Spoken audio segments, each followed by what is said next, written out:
guys, welcome back to part 2 of making gua bao, also known as banh bao. We have moved from the prep phase, which was in the previous video. If you guys missed the part 1, make sure you visit that. This is actually part 2. We're going to cook it and we're going to put everything together. So what I have is oil on medium-high heat, and this is going where the salmon's going to go, and then this is going to be where the pork is going, and it's also on medium-high heat as well too. So let's get going with the salmon.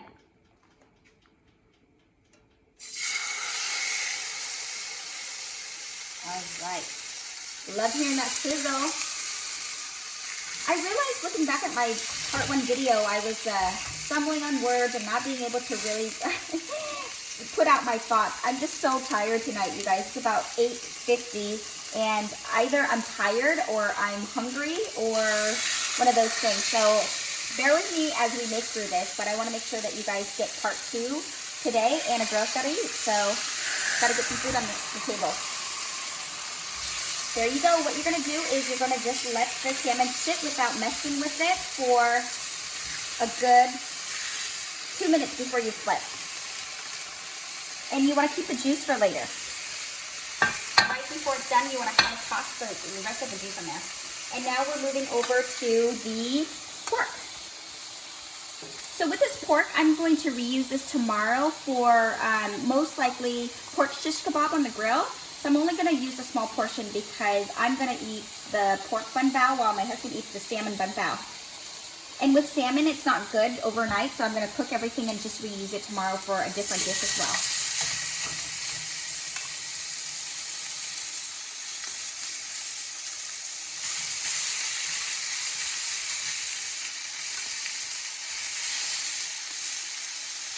All right, that should be enough pork for the meals as I'm trying to work on my portion.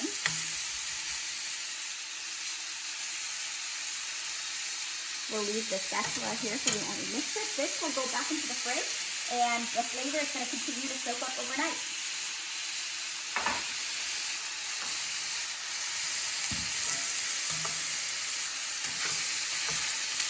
See, the pork is going to cook a lot faster.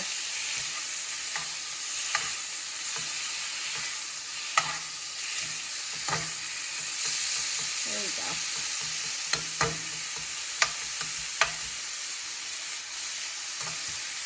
Alright, so it's looking like we can probably flip the salmon over.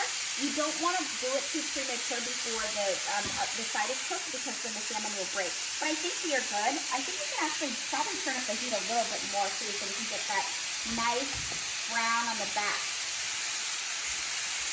There we go.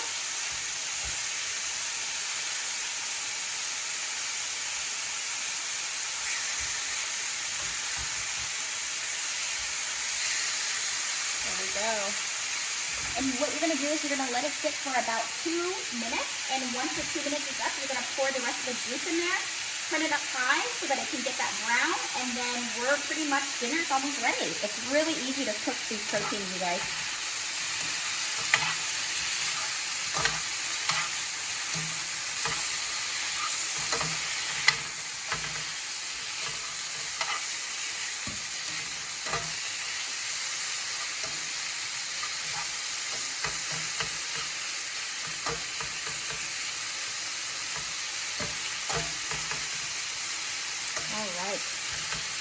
So as the protein is cooked, I'm just going to go and grab some plates from the cabinet to be prepared to put everything together and show you guys.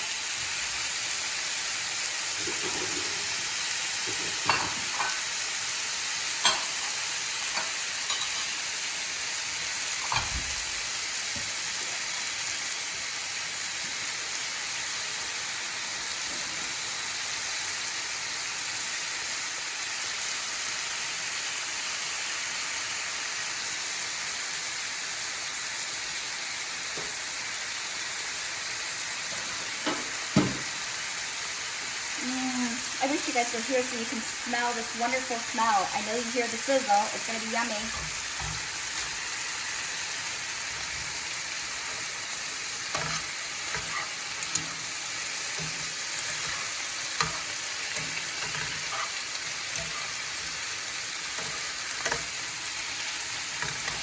So another way of making this pork for the banh bao would be that you would put lemongrass in it. That will give you a different taste. But like I said, because today I kind of got a late start on cooking again, I, didn't cut up fresh garlic. I didn't cut up fresh shallots, and I also didn't put in the lemongrass. But it's okay. It's still gonna taste really yummy.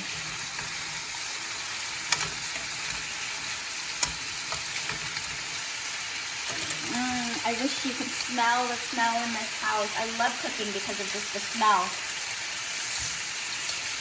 There you go. Do you see that perfect brown? That's what you want to go for. This makes me happy. That is the color you want to go for, you guys. And how it got here is I turned up the heat from medium high to high. So you start at medium high. You want to towards the very end, you want to get it on high so that you can get that brown glaze that we're looking for. That looks so good. So you don't want to waste the sauce because that's where it's going to be yummy.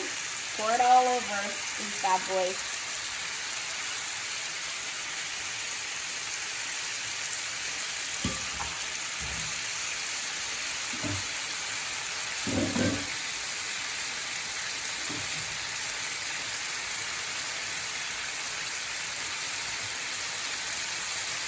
So as this is finished up cooking, we're going to do one more flip for the pork.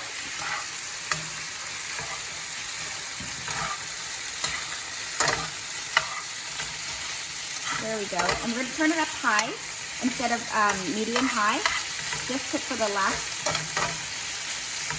minute of it.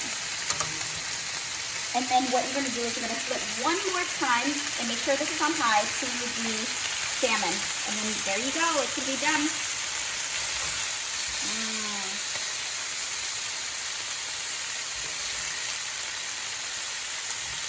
This one broke, but that's okay. I'm going to break the pieces to make them down anyway.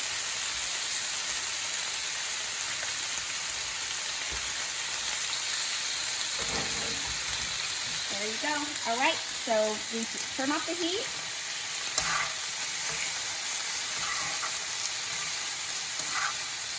Let the pork sit there to get up any extra juices, to soak it all up. The salmon, you can still let it run a little bit. Let me just taste it, the pork. Woo, it's hot.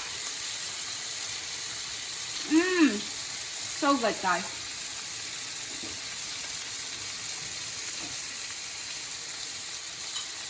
Now let me taste the salmon. Oh, it's so hard.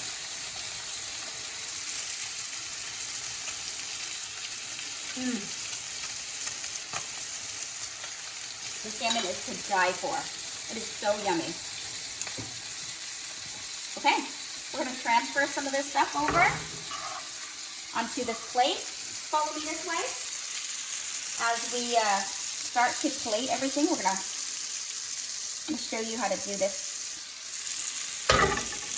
I really believe that presentation is everything, and I feel like it makes the food taste so much better. So I like to put things together on a really nice plate. Maybe it just makes myself feel better, but I think the food tastes better that way. So go ahead and put the salmon here, and it's okay that it's falling into pieces.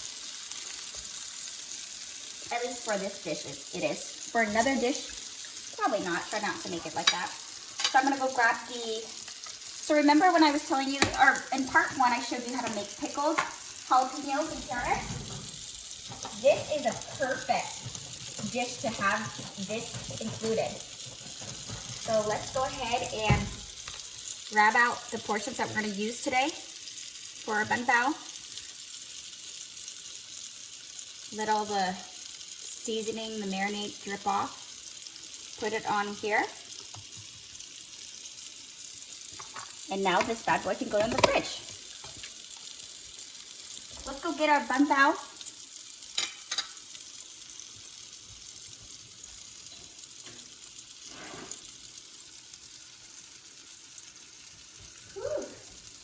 So these are our banh bao. And remember when I was telling you, cook smarter, not harder. So everything, if I can find it at the store, these bun bao, in order to make them homemade, you have to have a steamer, you have to have so many different like things to make this bun bao, and it's gonna end up costing you about $10 to $15 to make these bad boys. And what I did is I saw it at the Asian store already made, so I just bought it and skipped the whole pre-made part. So cook smarter, not harder is my motto. What you're gonna do is you are gonna fill these bad boys up. You can start with a little bit of carrots.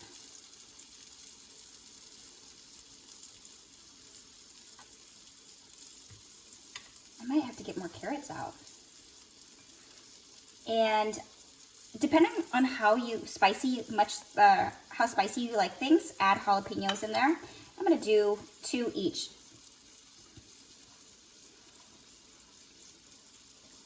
And then what I did is I cut green onions. And now what you're gonna do is you're gonna add your protein. This is my husband's plate, so I will go ahead and add the salmon in there. But let's just say you wanted pork. You just add the pork in there. I'll eat this part. And then we'll do another piece of salmon.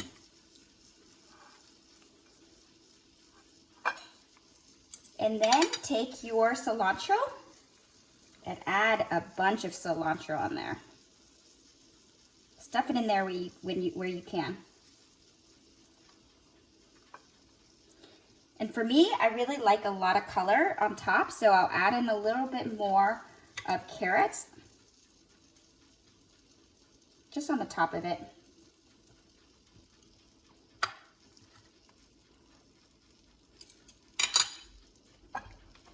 You guys, look at this. Doesn't this look amazing? Just look at how amazing that looks. So how you eat is just grab one of these and take a yummy bite. Enjoy your dinner. Cheers.